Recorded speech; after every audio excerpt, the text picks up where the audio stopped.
we are. Here we are. This is Your Music is Bad and You Should Feel Bad. And we're going to discuss and review Mad with Powerfest 2023. I think it was Mad with Powerfest 6. 6 is my understanding. So we both attended that.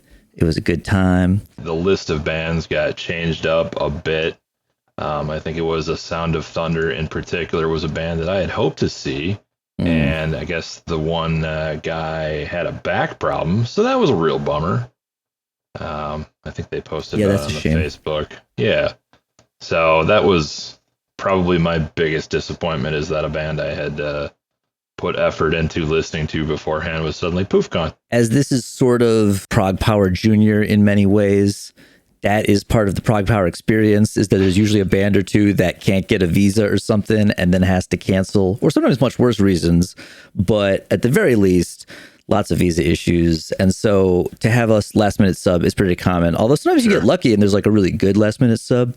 Right. I suppose that's possible. In fact, the Archers had mentioned that they almost had a visa issue, which would have sucked terribly. Since that was the primary thing I wanted to see on the whole goddamn thing. I would have been very upset. I assume everybody would have been very, very upset. They were clearly the biggest draw. Yes. Although I learned from Ty's announcement and then subsequent posts on Facebook that it's supposed to be like a festival of opening bands, quote unquote. Now, granted, again, Unleash the Archers, Seven Spires, and to some degree, Lords of the Trident themselves are not really. Oh, and Wilderun, or Wilderun, as I like to call them. Yeah. Those are not. I mean, this was their biggest lineup. And those bands are definitely not, I wouldn't call them opening bands. So I don't know if that concept's going to hold up, although maybe next year it fits that premise a little more. Well, I had certainly heard of two of those bands, maybe one. Vintersea, I think I had heard of, and nothing else that I remember. Yeah, it was news to me.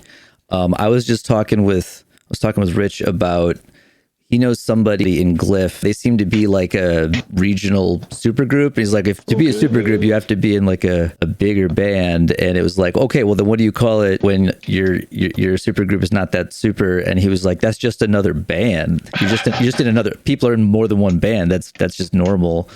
And so I was like, okay, I think we still need a name for that, because clearly it was intended as a supergroup, because the announcement showed the band each member was also in. Yeah, and so it's like, it doesn't need to be derogatory. Chimera, a homunculus.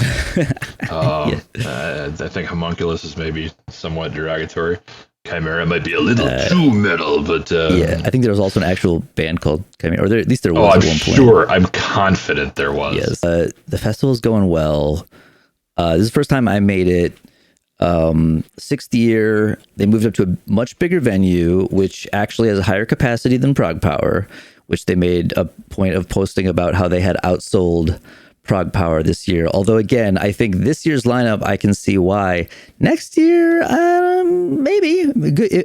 Good for them if they do. And again, we also don't know who this final act is going to be. They made a great big point of that in the announcements and the video. Blah, blah, blah. Like I appreciate his desire to like expose people to up and coming bands, but like you got to have a couple good headliners. So like otherwise you're only going to expose them to fans of one of the other underexposed bands, and you risk which is how you get 400 people at a show instead of 1,400. Yeah. So I wish them the best of luck. He's like, oh, we're the biggest now. I'm like, all right, by one metric. You are currently, until next year, the biggest.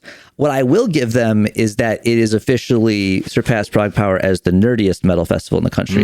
So I used to always tell people, oh, I'm going to the nerdiest metal festival. But now Mad with Power, by the addition of all the video games, it's definitely ProgPower. The thing I don't know if he knows is that ProgPower intentionally passed up chances to move up to a bigger venue, because Glenn quickly realized that you have 1 year where it sell out in a couple days, and then another year where it doesn't sell out or takes the whole fucking time. Like he was posting recently about the last few tickets or whatever.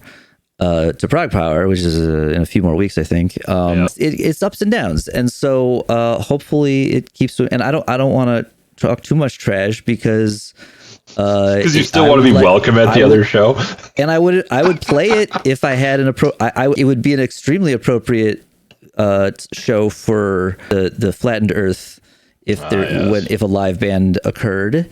And I'm working on the remix and remaster of the Mirror Black CD. Oh, sure. And I talked to two of those guys at the show. Someone on Twitter was like, "Oh, it's real." I'm like, "Listen, pal, there would have to be enough people interested. But if there was ever going to be a place where it could happen, that it would be this, because it's in Madison already, where the people who used to come to our shows live, and also it's the type of show where they would make a big deal out of reunion of some band that nobody's ever heard of. So if there was ever going to be interesting, it's a might super be long at shot. 3:00 or maybe at 3:30. Well, yeah, exactly. The first band is like 5 or something, so it's not that bad. And I'm sure there's a good amount of people. So let's talk about the show a little. Okay, so we missed some of the early bands because we was pre-gaming a lot, but that was a good time. No complaints. You got to do that. Yeah. Let's see. Who was whiskey? Whiskey's important, and it's very metal. So did we catch? Did we catch the end of somebody before Wilderun? I'm not sure. I'm gonna say no, because I think Wilderun came on after the dinner break. Right, and we tried to go to dinner before the dinner break, and it was still pretty. I mean, we got in okay, but like, yeah. So we after dinner, but that's fine. So we caught. So we missed 3 bands: Shield of Wings, Greyhawk, the substitute Seeker Pearl. Were those the bands that would have been on that we missed? I did listen to a little Shield of Wings prior to the thing. They didn't seem too bad. Wouldn't have been the worst thing to see, but whatever. The name just reminds me though of the Key and Peele The Power of Wings sketch. Oh God, because that was literally like a power metal parody, and I'm like, I don't know if you should name your band too close. You'll have that. And so every time I see them mentioned, I just think of that sketch. But I'm sure they're terrific. I saw that Greyhawk was one of the bands that apparently has lost a member to Cliff, or has a whatever, that maybe they're both bands. I have no freaking clue.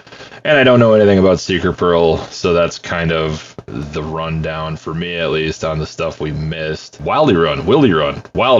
I don't know. Yeah. I say Wildrun and it sounds like the one pirate Running Wild. That's not the same. Not the same, but thankfully, I listened to some of their albums leading up, and I kept getting bored before I got to the stuff that I guess made sense for the fest. Now, when we got in, they were into it, and they were playing some pretty heavy stuff, and I didn't dislike it. I thought it added to the fest. It was more progressive maybe than a lot of what was there, and they could certainly use more of that. Yeah, it was. I mean, it's power metal, quote unquote, but right. And I definitely don't think of them as a power metal band. And I didn't really think of many of those bands as power metal bands. It's potentially good because you don't want to overly make it so niche that you can't find any bands in like 2 years. And the Wilderun, I can't stop it. They're very popular online. I got a lot of flack for being somewhat unimpressed with their big album was The Veil of Imagination. The one after that, I was like, I think even more underwhelmed by Epigony. I think was the most recent one. That's the new one, and gotcha. I was really underwhelmed with that one. Veil of Imagination has some cool stuff on it, and I get some of the hype for that. Maybe I'll have to go back. It's not exactly the same song, but they played the hit, which is the one song that I can remember, and it's Far From Where Dreams Unfurl, but the chorus always reminds me of Stonehenge by Spinal Tap. Yeah, so I'm always hearing like Far From Where Dreams Unfurl, where the banshees live, and they do live well. And then it's not exactly the same. It's really not, but it has a similar vibe. There's similar elements. I will have to hunt that up. Remind me after the fact to hunt that track up, because I need to hear the Spinal Tap similarities. Yeah, but they played that, which is good. And then they played some other stuff I didn't recognize because of whatever. But it seemed like they did not lean into the sad boy stuff that I got a lot of, especially like early on the albums. Which you're setting up the ambiance of the album, and that's fine.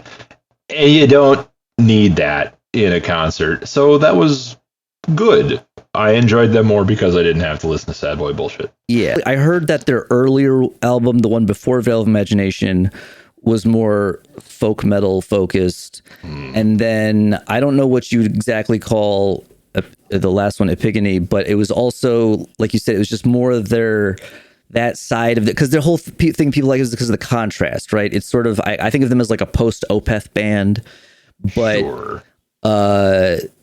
but the Veil of Imagination, I think, did better with the contrast. Maybe not enough of the contrast and some other stuff, or taking too long to get to the parts that sound like metal. I get people liking the contrast. I worry with some of these bands that people see contrast in a band's sound and think, hey, that's a prog band. And then it's not a prog band. It's just a band that has boring parts and parts that aren't as boring, or at least see. And that's not what that is. It's just uneven songwriting. Yes, there's not uneven songwriting in prog frequently, yes. But that's not prog. Yeah. Just sometimes boring and sometimes not so bad. Like the Matt Smith parody of Saint Anger. The songs are longer, so that automatically means that's a good. Exactly. I will say they sounded good though. They sounded real good. That was before the mix was not awful at that point. Thank God. Maybe they had their own sound guy. That would explain it, because I would really like to know who was responsible for the audio engineering at various points. I don't know if it was the same guy throughout. I don't know if it was the venue guy. I don't know if it was Ty's guy. If it was some guy that they hired for this thing. I mean, let's get this out here early on in this whole show. Sound engineering was a huge problem. Yeah, it was all over the place. And there's a lot of times where it was way too loud. And like our experience was that after Wilderun, I went up front to meet some folks, and as Powerglove was coming on, it got way louder. And I put in earplugs and it was still way too loud. And then the same thing happened a bit the next night when I had plugs in the whole time. But like, you can just tell when it's too loud. They're the kind of plugs that don't reduce it a huge amount, because they want to keep as much of the frequency range as possible. It's supposed to be, musician plugs. It was too loud for them still. Like I could feel it. I had industrial earplugs in, like actual safety earplugs in. Oh yeah. And it was still very loud. Damn, it was really, and it's a metal show. It's supposed to be loud. No shit. We've all been to metal shows. We know what metal shows should sound like. Yeah. When it is so loud that you can hear everything distorting and peaking and almost crackling in some of the sound, that has to be addressed. And it seemed like the only addressing of that was, louder? Yeah, okay, we can go louder. Often in the middle of songs, in particular, so Unleash the Archer set, songs that we're all very familiar with. We kind of know what things are supposed to sound like. Halfway through, I forget, 4 or 5 different songs, listening, enjoying. Don't have earplugs in because I can listen to metal without earplugs. I don't have to. Suddenly, oh fuck, yes, now I have to. And that's awful. I don't have any concept of reason as to why that would be. And we're standing a ways behind the sound engineer. We're the sound engineer and then lighting guys and then us. Yeah. And he has to have heard that, or he has odd ideas about levels, hearing loss. Something was very wrong. Have already suffered a lot of hearing loss. Even if he was wearing plugs, like, again, we were wearing plugs and we were further back, it doesn't make any sense. Don't mix it for having to have earplugs in that kill right 3/4 of the sound. In front of anybody in the front of the crowd on the floor has hearing damage. Like, absolutely, regardless if they were wearing plugs. Yeah. I'm sorry, you have caused hearing damage to most of this audience. For real. And there's not a lot of seating at this place. There's like a little upstairs area with a little like rim of seating. That's one thing I'll give to ProgPower is there's a ton of seating on the side of there's like a floor space, and then from the floor up, it's like arena seating. It just goes up until like the absolute back upper area. A festival like this, you might want to sit down during a band you don't care that much about. You can still watch them. You can just take a load off. But here you were supposed to go play video games, right? But there's no rest for the nerdy at this festival. A lot of times at these festivals, they have like a main sound guy, and then any band that has their own guy can take over and do their bit, because like the headliners will usually have their own guy, and you can usually tell because they know exactly how to mix them. And there is also did not seem to be the case. Yeah, this time. I don't know what's going on. All of Saturday night, mostly, for sure. Yeah, except that thing where like the earlier bands might not be as loud because they just sometimes do that, where they're like, no, we want it's not the big show. People are still walking in. Yeah, and so that maybe is why we got a break with Wilderun. But yeah, Powerglove, Seven Spires. Powerglove is interesting. I know Ben Cohen. He's one of the guitar players. He's a great guitar player. And I was kind of excited to see them because of that. But I think they've had a lot of lineup changes over the years. They're now down to 3 guys. I believe it's the drummer's band. He said it was also like their 20th anniversary or something, which kind of makes sense if people have just like moved on with their lives. And then the other guitar player is also known from other things. His name, or at least his stage name, is Gabriel Guardian. He's from the band Immortal Guardian. And his signature thing is playing guitar and keyboard at the same time, one hand on each. And so clearly, like, the drummer is keeping this thing alive and has like, and there's no bass player. I don't know. It's not great to just have like 3 guys for that kind of thing. It was super fucking loud, which was not helpful. And then it was also the sloppiest set that we saw the entire fest. Yeah, they were all over the place. And who knows? Maybe they couldn't hear because it was so loud.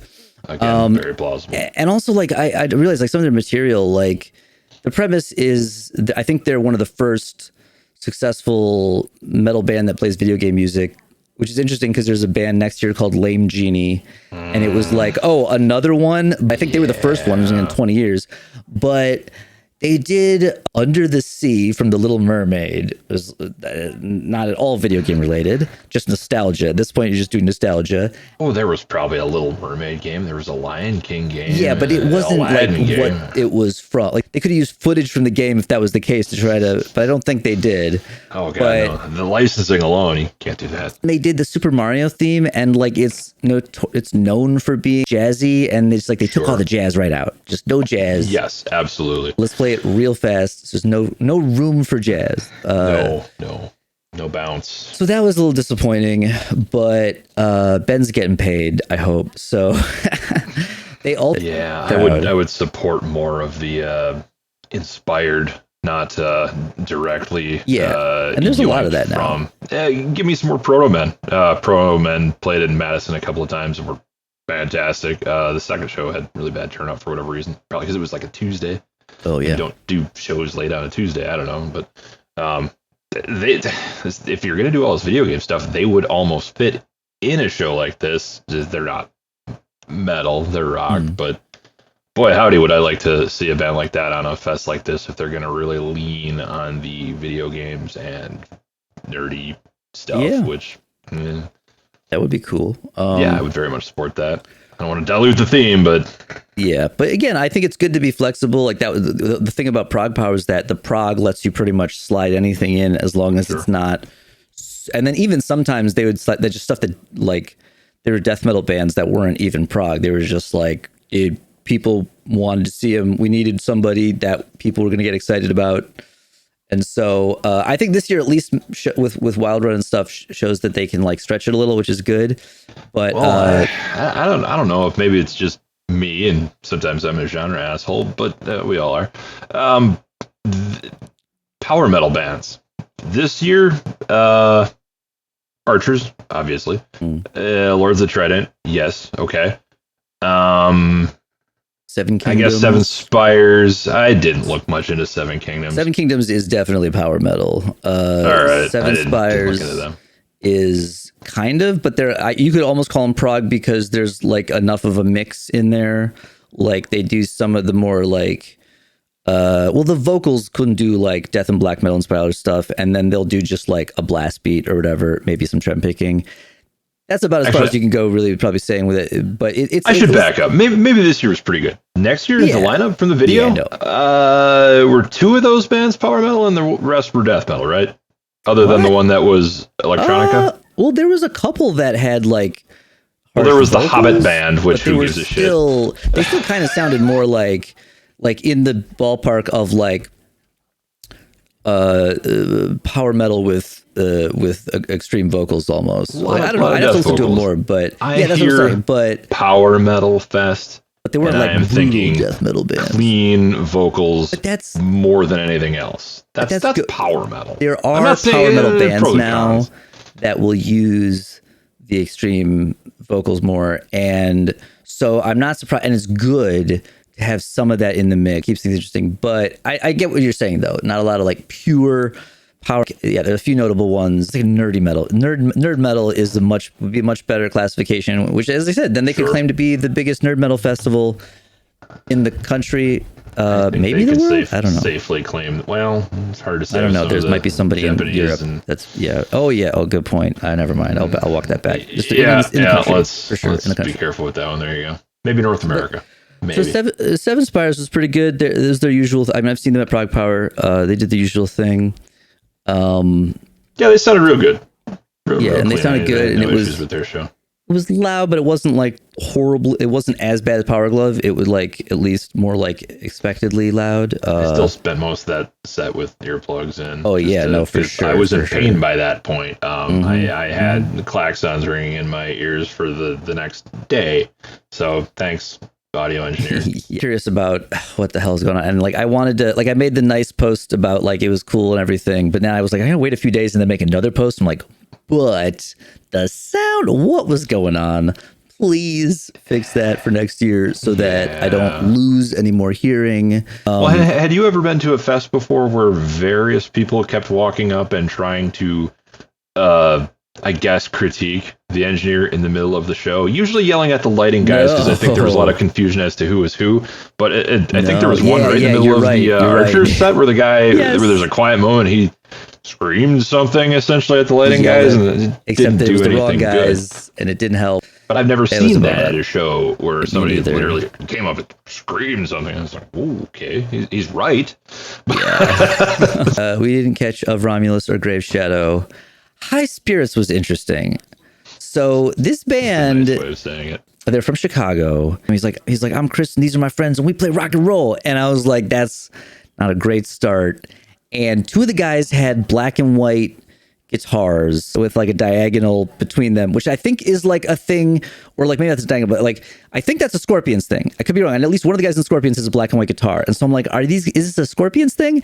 And it kind of was. Like that's basically. Let's be clear. It's not just the two of them had black and white guitars. It's that two of them had matching guitars, and then the bassist also had a black and white bass. Yes. Not quite matching, very similar. They all had white jeans on. I was like, the Chicago H&M is sold out of white jeans because these guys, and they were pristine. Like they must have backups because like you can't just like clearly. Yeah, so they're just like, again, H&M in Chicago, don't go looking for white jeans. These guys got them all. They were. I wouldn't say they were like bad, but it was just like it was rock and roll, and like it was. I feel like the best possible description was they're big fans of the Scorpions, but they're American. You know, they're not quality East German metal from the 80s. Well, certainly the vocals were not Klaus because Klaus, but also that's what's weird. They were American, but they did have like some of the like same lyric cliches and stuff. Like what was about like being reckless or restless, and like something. One song was like "Tonight's the Night," or like I don't know. But they weren't great lyrics, but they were just like they had the cliches from the 80s rock songs in there, and it was like, okay, I think I get what you're trying to do. I think I get what I mean, again, maybe they were just like, we need another band that technically fits this show, and these guys are from Chicago, and they could get off work. Like they also all looked like maybe not all, but like the singer definitely looked like he could hold down a job. And the bassist looks like he might have idolized Phil from Def Leppard. Like, that's right. He looked like Phil. Like really trying to lean into that. But that at least looks like you're in a band. But you're a bassist. Maybe cool it. Yeah. But I will say they for comparing to, because I tried to listen to some of their stuff before the show, and I got really bored with it. the production wasn't great, and the songs are not super exciting, but it sounded very good. The singer, I would say, almost sounded better live, which flies in the face of all my crying about the audio engineering. But I don't know. Maybe I think they haven't had an album released in like 10 years, so maybe he just got to be a better singer at some point there. Which kudos to that guy. I'll give him that. He sounded good. That would make sense because, like, again, they were an earlier band. They were before the dinner break, so they were probably getting the like opener, like toned down levels, which actually were like the correct levels. And so they actually sounded good. And the singer was pretty decent. And so like I that's true. No complaints about that. Surprised me. He's not Klaus, but he did a good job and he sounded pretty good. Seven Kingdoms. I will say, okay, I have a nice thing to say about Seven Kingdoms. So over the years, I have had less than nice things to say about Seven Kingdoms. Oh, good. They've gotten better, you know, like they're one of those bands. They sounded pretty good. Along with Lords of the Trident and some others that have like noticeable improvements. The singer has gotten much better. I saw them open for Evergrey once. It was rough. And it's all right. It's power. They've been around a while. Like the first time I heard them, they got played in between sets over the PA at ProgPower because because the guitar player Camden, who also plays comparison guitars, which is cool. Actually, they both do now. He was on the crew at ProgPower, I think, and so like they had an in, and they played ProgPower, and they got played on the PA like our new song from Seven Kingdoms, and like who, and they're as their name may imply, they were initially a Game of Thrones themed band. Now they have expanded beyond that, but they are still called Seven Kingdoms, and so. Their last album that I remember, or maybe it was an EP, they did kind of a somewhat similar thing to, I mean, I think they did it more blatantly than Unleash the Archers did, where it kind of had this 80s more pop metal approach to the writing and it's like a little less power metal, a little more like, or like if power metal was in the 80s and was pop, which is, again, doesn't make sense because power metal basically comes from Europe where the 80s never died, but after the 80s mostly, or the very end of the 80s. And so they're like, well, let's just put it all back together. And I don't think they did it as well as Unleash the Archers. But I don't know. I could have a lot worse things to say, and I actually don't. What we caught of that, they sounded pretty good. I hadn't done a lot of listening to them to compare anything. I'd heard them before, these things, like you said, but again, they benefited from sound that was not oppressive, and therefore stuff sounded pretty good. True. They got the right after dinner is fine, which So no complaints about them really. Maybe I'll even go back and actually listen to their stuff now that I know that they can sound pretty good. That's cool if a live show can get a person to go back. Oh, okay, maybe I will listen to these records. I guess that's what you want to happen from one of these kinds of things, especially if you're talking about developing smaller acts. You want people to go back. Oh, yeah, I will listen again. So good for them. Yeah. More kudos. Right on. They've definitely played before. They're tight with Lords of the Trident. Like they've shared streams and whatnot.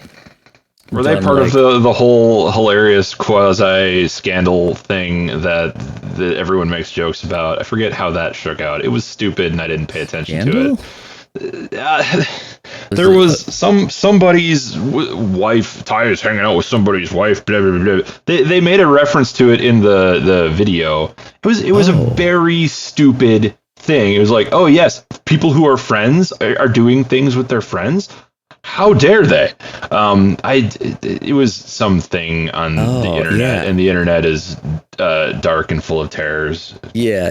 I didn't totally catch that, but that's funny. And well, I know they've done a lot of like jokey promos and stuff. That was, like, I think that was referring to that. It was a while ago, and it was stupid. So okay, maybe someone mistook a promo as serious or something. Who the hell knows? People are questionable sometimes. Yes. But so Lords of the Trident, this is the first time I actually got to see them in person. I've seen their streams and stuff, and I've been I've seen them quite a few times. I've seen them over the years quite a few times, and they are getting better and better. Absolutely. And they started after I left Madison, or like they started kind of playing around and stuff after I left Madison. But also they've gone through a lot of lineup changes, and they've landed on a really solid lineup. And in no small part, I think, well, like we said, they've gotten better. Ty has astronomically grown as a singer, I would say. Like I really absolutely continued significant development of his voice. Major development. He sounds fantastic. Gotten really tight. Yep. And the addition of Brian Koenig or Koenig, I'm not sure how he pronounces it. I think it's Koenig. I think so. Okay, good. I'll just edit it so I just say Koenig. Perfect. He used to be in a band called Luna Mortis, which was really originally called the Ottoman Empire, and Mirror Black played a lot of shows with them.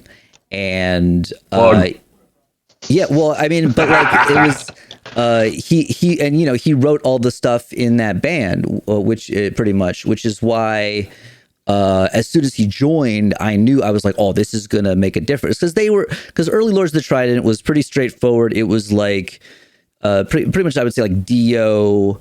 There was kind of the tongue-in-cheek thing. It was supposed to be kind of like a little play off of like tongue-in-cheek, very jokey, but musically it was pretty close to like Dio and stuff like that, and not even so much the like faster, crazier power metal, just kind of like sort of power metal, but like straightforward. Again, Dio is the best comparison. But Brian came in because like Ottoman Empire was kind of more of a prog, death. A little bit of death because of Mary's vocals kind of thing. And so he came in and without deviating from their style and gimmick, really, he added a lot to the writing. And I think he had come back from getting some kind of a music degree, possibly composition. And so like they added a lot of like, you know, the old fake orchestration, which I believe he is responsible for. And so anyway, my prediction is completely true, and they went up a big notch the last couple albums. And so hopefully that's paying off for them. It seems like it. And they played a really good set. They sounded real good. I think still too loud again. Right? No, they were creeping into that area. But aside from that, they sounded good. And they played a good show. Yep. And I hope to see them again someday, perhaps on another Mad with Power or perhaps somewhere else. But it was very good. I'm glad I got to see them. And it's interesting. Ty did not set anything on fire, which I would not be surprised if that's simply because of building codes in a big. I got the impression someone mentioned something about them not being allowed to use fire at this. And having seen many of their shows, there were a lot of things on fire. Small things, usually kind of humorous in nature. I don't know that it would have added much because larger venue. Yeah, good that we're just not doing that. It was enough that they still fired off those streamer things and managed to hang them from the stage lights. That was silly and derpy, but I guess if you get a Lord's show, you got to have some derp. It's and he did still bring out like a light up Guitar Hero guitar. Yeah, that's been a mainstay for a long time. Recurring gimmicks, and I think sometimes that's one of the things he'll set on fire. But which I always think is funny because I always look at the guitar players when he does that. Like, is he mocking you? Why do you not simply kill him? Like, I always feel like if you did, I'd be like, here. Are you doing like? But it's again, it fits their style, their gimmick. His armor was quite spectacular. The armor has developed, gotten completely overhauled, completely new, and he put a lot of work into that. That's handmade stuff, so that's absolutely good for him. It's very good, super cool. And he's really the pants are awful. He needs some metal band guy pants. I don't know. That's true. Like I mean, they are at least pants. Yeah, but they at least blend in enough that there were no longer any like like yeah, you didn't have signs like of black IT sweatpants guy or something. yeah, like you're no longer any little bits sticking out. Ty, leather pants, IT Ty. guy. Come on, you can do That's this. probably the way to go, honestly. For real. And he doesn't leather even have to pants. make them. I'm not gonna say Ty's got to make some pants. I bet he could, but it's just some leather pants. Yeah, I don't know. leather pants. Not like parachute. They look like maybe parachute some cool pants. boots. Yeah, boots. gotta get some boots. I don't know what his are on his feet. I couldn't see, but that's probably for the best. But yeah, boots, cool boots, like boots. Black shoes, whatever. Probably. But again, it's fine. I didn't even knee-high see. boots. So, Yeah, some serious the armor thing. heavy There metal you go. boots and some leather pants. But that's all show. That's not the music. The music, Yeah, really good, put on really a good show, and that's good other for them than the too. horrible So volume. like, yeah. Honestly, there was oh fuck, who is it? It was The Hard Times, the humorous publication. The Hard Times did a list of best and worst metal bands by state. Oh goodness. And in Wisconsin, the best was, I think they're a hardcore band called like Seven Angels, Seven Wizards, Seven something. I don't know. I've never heard of them. And they're like, that was the best. Nope. And they called Lords of the Trident the worst. And I think that is absolutely not true. I have played with much worse bands. Definitely heard worse. Yeah. I mean, there's a metal fest coming up in Manitowoc in September. I would go out on a limb and assume that it's got like 11 bands. I would assume 11 of 11 are probably not as good. Yeah.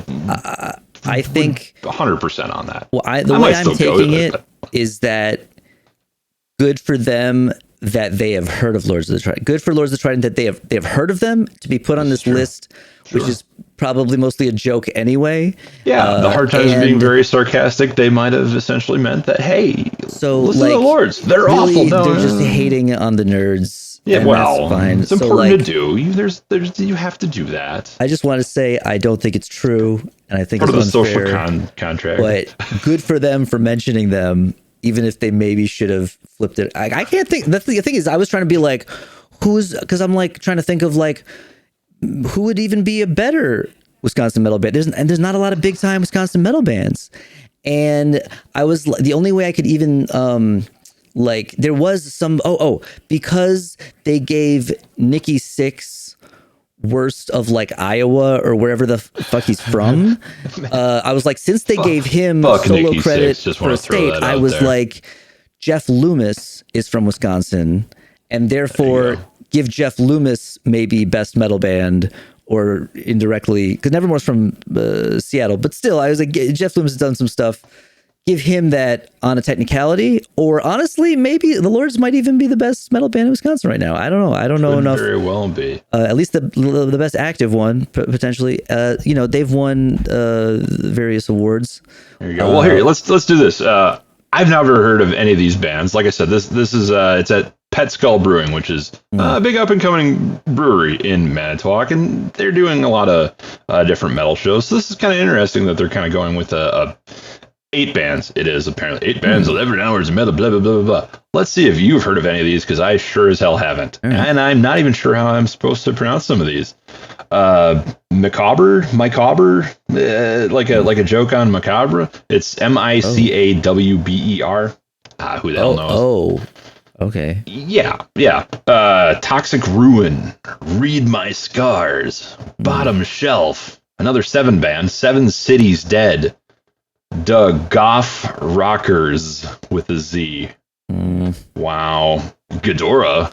And I'm not sure how we're pronouncing this one either. I'm going to say it's Isern, Isaern. Never heard of any of these bands. Nope. Don't know if they're good.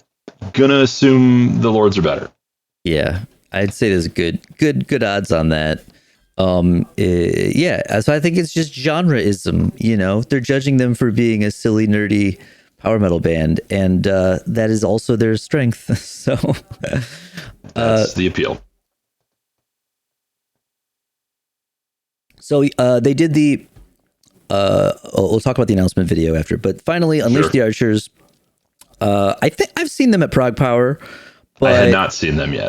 But this was, I don't know if they did as big of a slot at ProgPower, because they played a whole big long headlining set, and I mean, I've had my nitpicks with them in the past, but they also have gotten much better, and their last couple of albums were pretty solid. And they did the one that sort of nails all the bigger power metal tropes, and then the more recent one, they did a little bit of that sort of streamlined 80s kind of hooks kind of thing. But not overly so, not to the point where it doesn't still sound like a power metal band, you know. I thought Unleashed the Archers were great. Once again, outside of the volume being stupid and getting extremely loud halfway through songs, Definitely. which I'm so angry at that guy. But it sounded like it was their first show in something like 18 months. Brittany had been out of commission because she had a kid, and that kind of kicks the hell out of you. So the fact that they sound like got in late because customs, stupidity, and for show and however long, she sounded amazing. Everything was tight from what I could see on the band. There were little ticks here and there. It sounded like she was having too much fun. She was laughing through some of the songs, and I blame Ty, that bastard. And he came out and they. He did, and we forgot to mention his guest spot on Seven Spires as well, subbing in for Khan's vocals, which. Oh, is that what he was doing? That is what he was doing. I didn't recognize the song. I'd listened to it one time, and frankly, I was annoyed because they just gave Khan like one verse, a very small part, one solo verse, and a little bit of 9.5 minute song. Like, yep, you're gonna have Khan. He's gonna sing one line and some backup. And not even like I mean, maybe there was a harmony he did, but I couldn't tell. Like it wasn't even. I listened to it a couple of times. Because I was going to say, even if you were going to be like, well, that's what Camelot did with their female guests, but usually they at least were like harmonizing on the chorus, and you could tell they were still there. Mm-hmm. And so I was like, and they had more interesting vocal parts. Khan did not get a very interesting vocal part in that song. Yeah, and considering it's Khan, that's horseshit. That is exactly. Maybe he was tired that day. It's not right. No, it's not right at all. But and Ty guest vocal in both cases. I don't know. I guess he was all right. I can't. I'm not sure who sang the male part in the song you're talking about from Unleash the Archers. If it was Grant or someone else. I was actually just listening to it today. Kind of almost making sure it wasn't like Ty. Yeah, I think Ty also did. Correct me if I'm wrong. I think he also with there was a Seven Spires song that he covered as part of his like power. Power Converter. That's the. He would cover other power metal band songs, and I remember because he did a whole video for this one where he put on that red coat. And it's one from their like nautical album, the one that has ships on it. And it's honestly, I think it's maybe, in my opinion, their weakest because it sounds the most straightforward power metal. Well, and everyone needs to cool it with the pirate shit. Let's just all... unless you're a yacht metal band, and then but it was not. But I think he came out for that song and actually did like a lot of it. With her because he had the coat on, and I'm like, oh, he wore that in the video, and so on that song I was like, whatever, cool. And then he sounded fine on there. He did a good job. It was like if part of why really obvious vocals that don't sound quite like true. What you're expecting to hear. So it breaks the immersion. We call it that. Yeah, let's call it that. Sure, so not that he did a bad job, just didn't maybe sound like I wanted it to sound. Yeah, and if he was doing Khan, it definitely didn't sound like Khan. And that's not going to happen. But that's fine. Yeah. Yeah. But other than that, the Archers, oh my God, they played Northwest Passage. And I sure sounded like the crowd were in on why that's awesome. We're close enough to Canada. There's a lot of cultural overlap. I didn't know if they were going to do that, but I was very, very, very excited to hear that. That was awesome. I need to see them again. Hopefully I will get a chance to. Nice. Don't know if they'll be doing more things around this area. As far as I know, not going to be immediately again at the next Med with Power, which is a bummer. Yeah. incredible I believe headliner. they're also playing ProgPower this year. So if you had done the double duty, you could catch them twice. Which I kind of wish. Yeah, no, that's true. But like, it's 100 in Wisconsin today. I don't know that I need to go to Georgia and that's true. Feel whatever the hell that's going to be. It's nasty. But the upside is you rarely have to go anywhere other than walk between the hotel and the venue, and then it's very well air conditioned usually. But I mean, I'm a little bummed I can't see Ad Infinitum. They're going to be at ProgPower as well. Now, is Melissa Bonnie still doing stuff with Ad Infinitum? Is that her primary band now, I believe? Because I know she's doing a lot with Camelot now. Because it's like on their major tour, as far as I understand. Right. But I wouldn't be surprised. Actually, I don't even know. But let's find out. I would not be surprised if they were touring with Ad Infinitum. Ad Infinitum is basically that their genre Camelot, is B-Squad. Right. Camelot with 8 strings and Melissa Bonnie. That's what they are. And Camelot not have any 8-string guitars going on anymore? No, he's never gone past 6. Tommy.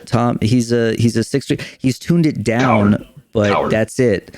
And honestly, I don't know. Maybe that would spice things up a bit. But although people are saying the new one is better than the previous few, it was pretty good. I need to go back and give it another listen. I'll give it another listen. It wasn't bad. No, they're not. I suppose I have to be careful when I say what the hell Tommy, because there's lots of Tommies in Camelot now. Yeah. They were touring with Xandria and Battle Beast. Yeah, so not Ad Infinitum, which is a shame. I feel like those were both Napalm Records bands. They are. Yeah, but I think so is Ad Infinitum, maybe, and so they should tour with them. But they are both. Camelot is also playing ProgPower, so I'm sure there'll definitely be some crossover going on there. Seems pretty likely. But I will not be. You really have Camelot without crossover, because that's kind of been their thing for the last 2 decades. It definitely spices it up a bit. You know, it's once you lose, you got to do something interesting.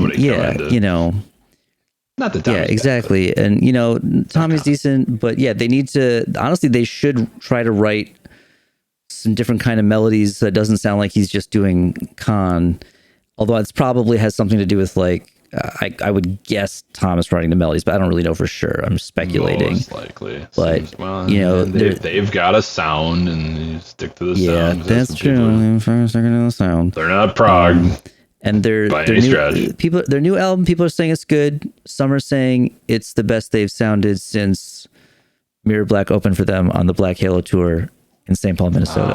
Yes, that's what I've heard. That's what I've heard. Yes. Yes. Oh God. Okay, I had to get it in. And I'm gonna make that T-shirt. I just realized I don't know if I can get away with using the Camelot logo. Well, once I get another copy of the Mirror Black logo, I'm definitely gonna make that T-shirt. But I was like, fuck, maybe I should. It is like totally. Like, it's probably gonna be a one-off. Nobody's gonna probably buy that T-shirt. So all I have to do is make one and then not sell it to anybody else, and then I can just wear it at shows like ProgPower. People would be like, "Wait, did all 3 of those bands play together?" And I'm like, "Well, yeah, obviously." Well, they're all on a T-shirt together, aren't they? What do you think that means? It's not like you can just you can just put anything you want on a T-shirt. No, it's not T-shirts with random things. Come on, like screen printing is cheap and easy to do, and you can design whatever the hell you exactly. want. Now you can just have a shirt and then order a sample of it, and then take the design down to avoid a cease and desist. Oh, I can sell the version without Camelot on it. Oh, there you go. But then I was thinking about it, and I was like, it would look dumb if it just says Camelot, if it doesn't have the logo, and there's already these other 2 pretty sick logos. So we will see. Maybe you'll have to make a Camelot parody band with a similar logo. Can't use Spamalot. I believe Spamalot is taken. Right. But if I was going to parody Camelot, it would already just be Flattened Earth. I feel like it would just be another Flattened Earth variation, because they're already like the catch-all for that kind of. Like, it's already absorbed several other joke band ideas I had. Like, no, we'll just do that as when we run out of ideas for Flattened Earth. Look, I'm trying to fill out the T-shirt. All right. Oh yeah, no, I know. Well, maybe. All right. You just got to copy the logo. Have it start with a K. Cramelot, or I think that's been taken too. I feel like most of you're gonna really have to workshop it, but we'll think on it. We'll grind on that one. Campalot. Campalot. Campy. Oh, God. or is it Call of Duty? No, there's no Call of Duty. Call of Duty power metal band about camping. Do not want. No, thank you. No good. That sounds horrible. Feel good. But then, did you want to talk about the video for Men with Power 7? It's all very exciting. Let me see if I can find a list upcoming of the bands. I don't know if you saw it or not. I sent you. Somebody has already put together a YouTube playlist of upcoming bands for the thing, which cool. Yay! I will definitely give that some listening. But boy, that sure didn't take long. So I guess. Also, I think I saw them say that the replay of the stream was going to be up on Twitch as well. I might give that a little bit of a look. Probably. For the stuff that we didn't catch, but all right, the video's up. I don't want to actually watch the video though. I just want like a list of the bands, maybe some description. Yeah, No, I don't think I found that list. I tell you what I can do. I can run down the playlist that I got here, and that will certainly tell me the bands. Where the hell did I put that? I have too many tabs open. So I think this is in mostly order too, unless you found it. No, I have not found it. All right. It's probably on Facebook. Probably. Well, but I've got this in front of me, so I can work with this. So the first one was Celestial Wizard. I have not heard of Celestial Wizard. They were the first one announced, and therefore I assume they'll be one of the bands around doors, and we'll probably miss them. Yeah. I mean, maybe not. I used to really make a point at ProgPower to get there early, catch the early. Well, probably because the first time I went, the first band was 0 Hour, and so I wasn't going to miss 0 Hour. Right. And so, like, sometimes a lesser band is actually awesome, but I would probably have to. Nothing against these bands. It's just that maybe we don't make a big point of seeing them. Sorry. Yeah. It's going to happen though. That's good. That's how it is. Yep. When you're the opener on the opening band festival. Here. Okay. I found the actual image of it. Yeah.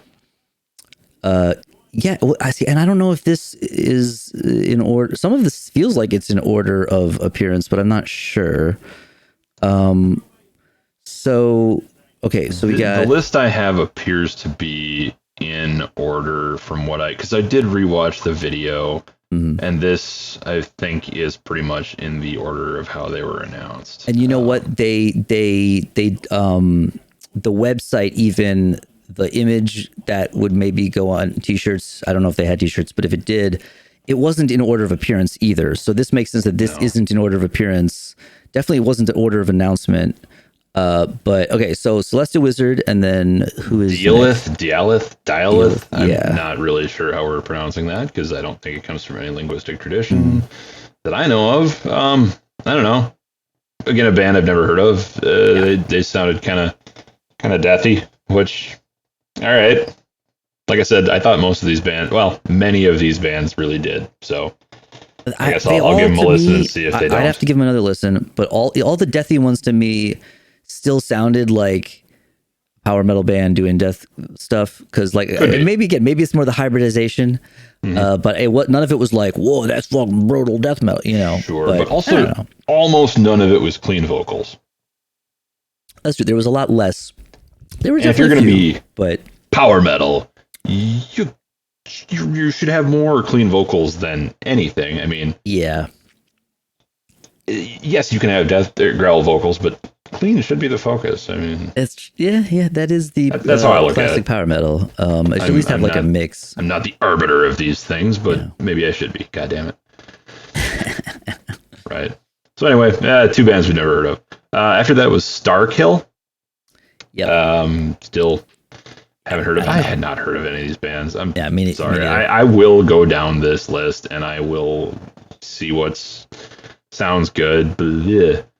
Vesuvian, the clip that they played sounded. This I think was one of the ones that sounded like power metal with growl vocals. I don't think they sounded bad.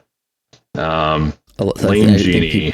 Lane Genie was clearly another video game metal band. Clearly. I And I know think the clip meaning was actually Mortal playing. Kombat with Gilbert Gottfried for some Oh yeah, a reason. sample of Gilbert Gottfried that looked. Maybe they got it from Cameo or something.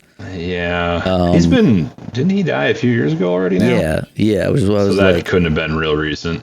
how dare you? But I mean, that might have been Mortal Kombat would be a cool one to play without Gilbert Gottfried sampled over it.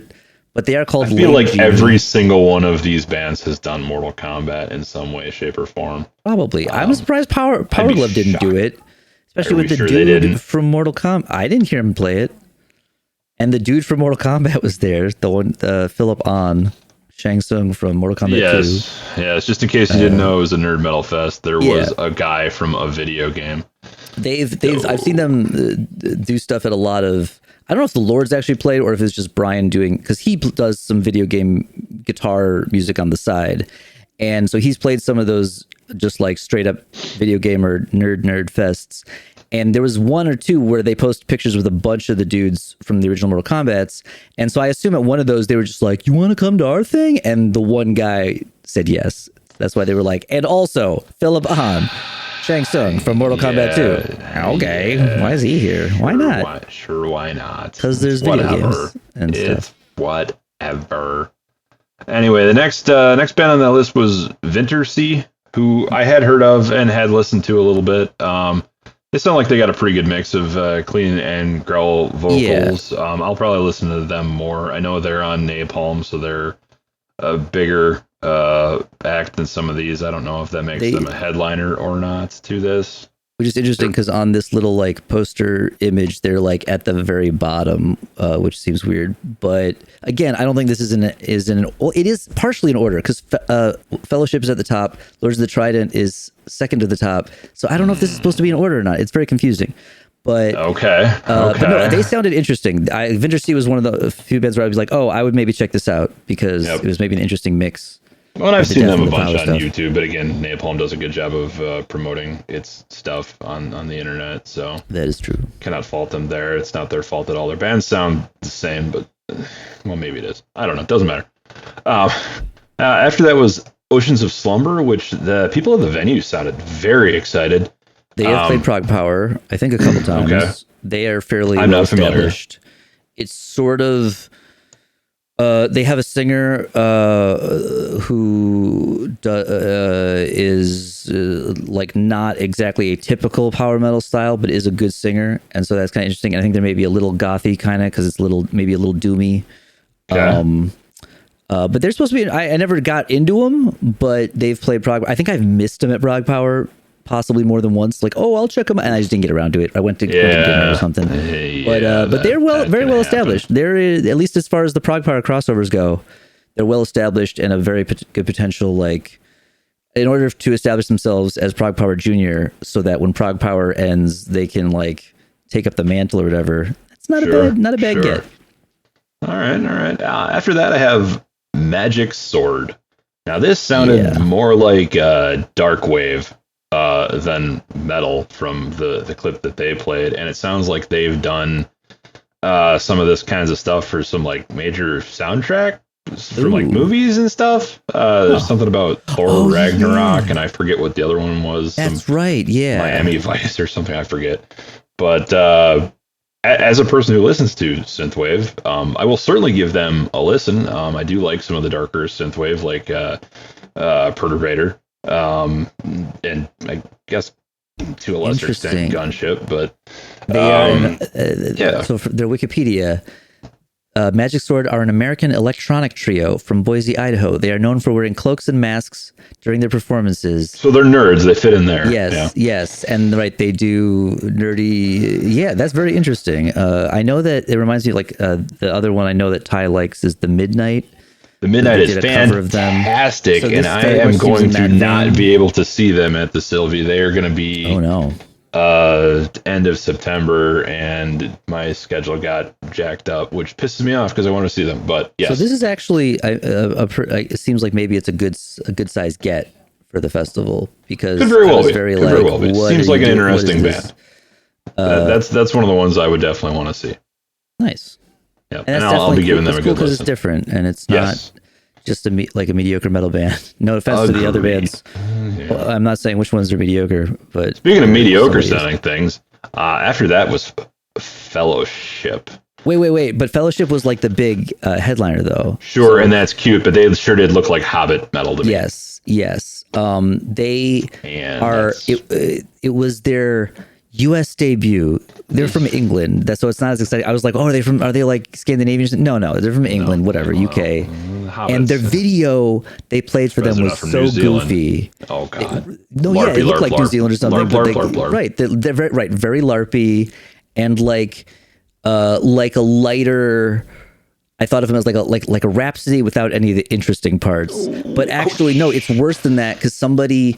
I looked up the review because people were excited on Twitter, including Angry Metal Guy. Excited at the venue, and both a guy who I believe wrote the review and Angry Metal Guy were like, "Oh, I think they read Angry Metal Guy because they like this band, and we wrote a good review of this band." And so I looked up the review, and they were like this. They compared them to, oh my God, hold on a second. Metal Guy, Fellowship. I cannot imagine that Phil liked a Hobbit metal band. That sounds odd to me. No, he didn't write the review, but he was the one who was like, I think they read our reviews. Eldritch Elitist did, and he is, I believe, on Twitter and posted about them. And Eldritch Elitist. This is the ideal comparison is Twilight. I'll read from the review. Not as overbearingly bombastic as Twilight Force, or as relentlessly fast as Dragon Force. So they're boring. Both Force bands. Fellowship borrows the prime elements from both bands to strike a precise balance of wonder and excess. Right. So in other words, watered down versions of bands that are precisely popular because of the extremity of those elements, which is exactly what they sounded like. And there's, oh man, the video, there's the thumbnail for the video is the dude like posing, which was the part of the video where I was like, what are you guys doing? They concern me. I am not sure that's, boy, howdy, I hope. Fuck. The Saberlight Chronicles. Look, I'll listen, okay? I will listen, but I feel like I want to review this. I feel like I want to listen to this whole album and then like podcast about it, because I feel like, and maybe watch the videos. And also this thing, for future reference, although it may be save that for a weekend so I can drink, because I think that's going to require that would be alcohol. good. No, that'd be good to drink it and then review it. Ooh. But this, for future reference, this thing does have screen sharing, so we could always just watch the video and shit and be like, react. The kids react. Seniors react. Are we senior? We might be senior. We're not senior. We're elder millennials, which makes us sound like seniors. Sure, so I wish people would stop saying that. Oh God, yes. Idge Bowl. And then I don't know if we mentioned, I believe the only other band is Glyph, which we kind of talked about at the beginning, because they appear to be. Yeah, Glyph wasn't on this list, which is surprising because they handed out CDs at the thing. Yeah, I think they're new. I have one right. Oh, look, Glyph. It's got like, I don't know, some like 3 tracks or something on it. I don't know if I have a thing to put physical media in. Yeah, right. Oh God, that's maybe I don't need a elder millennial. Yeah, they're handing out 1 billion of them. I figured I'd grab one. I honestly thought I had something to put discs in, but you have an Xbox. You could play it in your Xbox. Yes, I do. Yes, I do. I think I was thinking a PC ago, because my old one did have a disc tray in it, but my current laptop, my current PC sure don't. The Metal Archives is showing me a very clearly not a black metal band called Glyph, which is definitely not that band. No, I'm going to go on a limb and assume that there's nothing. And I'm going to say from searching for them that this band has awful SEO, awful search engine optimization. 10-4, yeah. This is a video game. Wikipedia of what the word glyph means. Glyphmetal.com. Facebook.com/glyphmetal. Glyphmetal. They clearly Glyph has been used so much, so they had to throw metal into definitely, because even there are other bands. Yeah. Oh yeah. And again, they're not at all on the first page of Google. And granted, they're kind of new. Yeah, like they looks like they have maybe 3 songs. August 25th, they have maybe a video coming. But okay, here we go. Each member of this band was announced with a reference to the other band they were in. And all of those bands were openers at the Opener Fest. Yes, exactly. And so, although their bios on the website do not seem to list it, they list the lore, because instead they have lore. They're from a place called Volaria, and they have back. Oh no, is this like their RPG game? Is this like the Rhapsody albums where it sounded like they took their D&D like game and made a album about it? Why do I feel like this is just some dudes from Indiana or some shit? Almost certainly. Well, actually, I think they're from the Northwest, but I could be wrong. But Jesus, that's my God, that's fine. bad. I refuse to look up anything beyond what I have, so it's like, I just don't need it. Members of Gatekeeper, Greyhawk, Hjelvik, and Ravenous EH. Those are the bands they're in. Greyhawk, I believe, was playing this year. Yes. Maybe why the one guy was there handing out their CDs. Yeah. Who's definitely. So, yeah. Well, I think we covered it. Mad with Power 6, the podcast review from some guys. Some guys that are not closely related to it, but we're at it.